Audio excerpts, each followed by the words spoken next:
लगता है आपको, कब तक दिल्ली में पीक आएगा, आपका क्या अनुमान है? और अगले कुछ दिनों में, आगे आने वाले दिनों में, जैसे आप कह रहे हैं, अगर ट्रेंड जो नंबर ऑफ केसेस का वो डाउनवर्ड रहता है, तो आपको क्या लगता है कि जो एकदम स्पर्ट आया था उसको कंट्रोल करने में आप कामयाब हुए?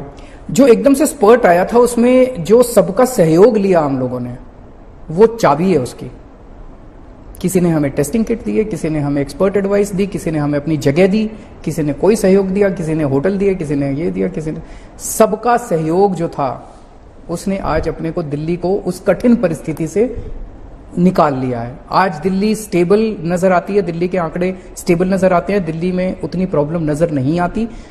अगर यही स्थिति रही तो हम डाउनवर्ड ट्रेंड की तरफ जा रहे हैं। अगर स्पाइक दोबारा आया तो फिर उस टाइम अपने को वो करना पड़ेगा। क्या आपको, लेकिन अभी हम हाथ पे हाथ रख के नहीं बैठे, जैसे 15, अभी 13,500 बैठे, इसको भी हम बढ़ा रहे हैं। जैसे जून के बाद से आपने जो कहा, समन्वय भी दिखा, आप गए लोगों से मिलने। समन्वय पहले भी था, तो लेकिन ये वॉर, आपने देखा होगा कि जब से कोरोना है, हमने ढेरों राजनीतिक डिफरेंसेस होते हुए भी केंद्र सरकार के साथ हमने कदम से कदम मिला के चले हैं पूरे कोरोना के पीरियड में। कहीं भी कई लोग मुझे ये कहते थे कि ये तो बहुत अच्छी बात है, जो भी राजनीति में जो भी कहते हैं, लेकिन हमने राजनीति को अलग रखा।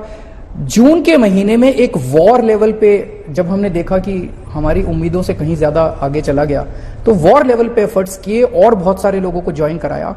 तो सब लोगों के समन्वय से, सब लोगों के एफर्ट से आज हम इस स्थिति। आप जैसे आपने बोला कि मुख्यमंत्री होने के नाते आपको ये एडमिट भी करना पड़ेगा कि कमियां कहां कहां हैं और उसके हिसाब से आप उनको सुधार रहे हैं। अरविंद केजरीवाल, आप लोगों ने कहा कि एलएनजेपी हॉस्पिटल इतना खराब है, हम लोग बैठ के कह सकते थे कि गंद मीडिया, गोदी मीडिया, फलाना मीडिया, ढिमका, हमने ये नहीं कहा। मैंने हर प्रेस कॉन्फ्रेंस में कहा कि आप लोग जो बोल रहे हैं हम उसको ठीक करेंगे।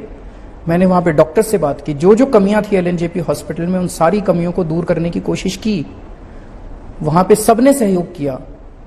अभी भी हो सकता कमियां, उनको भी ठीक करेंगे, लेकिन आज आप ही, मीडिया ही 3-4 दिन से तारीफ कर रहा है कि एलएनजेपी अस्पताल बदल गया है। अब अगर कोई ये कहे आके कि एलएनजेपी अस्पताल इसलिए बदला क्योंकि केंद्र सरकार से कोई आया और उसने, एलएनजेपी अस्पताल बदला क्योंकि एलएनजेपी अस्पताल के मेडिकल डायरेक्टर ने काम किया, वहां के डॉक्टर्स ने काम किया, वहां की नर्सों ने काम किया, हमारे ऑफिसर्स ने रात दिन मेहनत की, सहयोग किया, सब लोगों ने मिलकर किया। वहां पे बहुत वॉलंटियर्स लगे हुए हैं, वो सब लोग कर रहे हैं काम।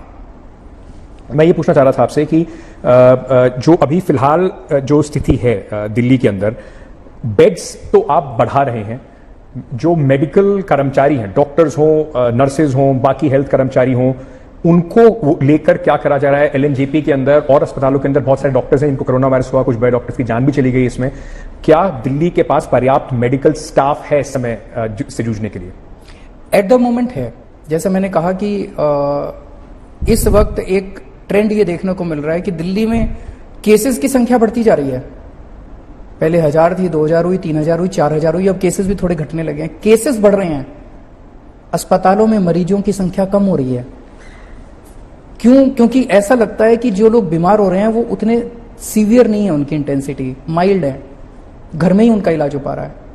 उतने लोग अस्पताल जा नहीं रहे, अब अस्पतालों की जरूरत पड़ नहीं रही।